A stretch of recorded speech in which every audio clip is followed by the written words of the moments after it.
Attorney General Bill Schutte with me, live from Tampa today with 590 96.5 WKZO and WKZO.com. So tell me a little bit, Attorney General Schutte, what you thought of last night's Paul Ryan speech.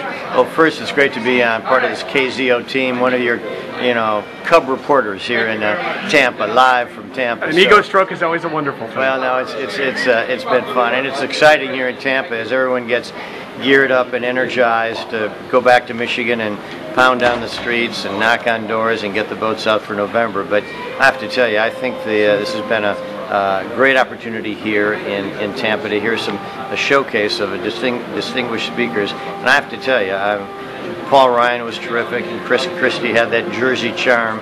But I think the most significant speech, maybe the entire campaign, was Ann Romney's speech on Tuesday, where she really talked about the side of Mitt Romney you don't often see, because he doesn't wear it on his sleeve, but rather the fact that Mitt Romney's the kind of husband and father that when she was going through breast cancer and battling MS, that Mitt Romney was right at her side, and that shows the depth of the compassion that this guy has, and I think you want that quality as the next president of the United States. Do you think he follows those themes? She laid down a very personal speech, a lot of stories that no one had heard about, probably outside the small group of friends that they have, and outside of Michigan certainly.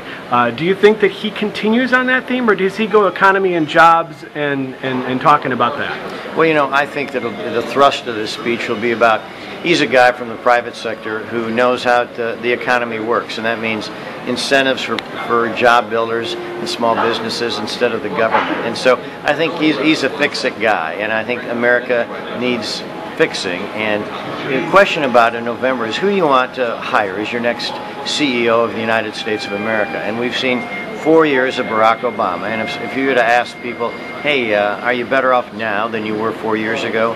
Most people would say no, or asked a different way, do you have greater hope in the future with Barack Obama? And people would say no. And so that's what I think this is about. It's about what's your vision or version of America, and I think he'll talk about that. But I think what Ann did was talk about the more personal side. Not everyone likes to brag about what they do for charity, or I did this for my wife or my kids. But having it come from the voice of Ann Romney, I think was very significant.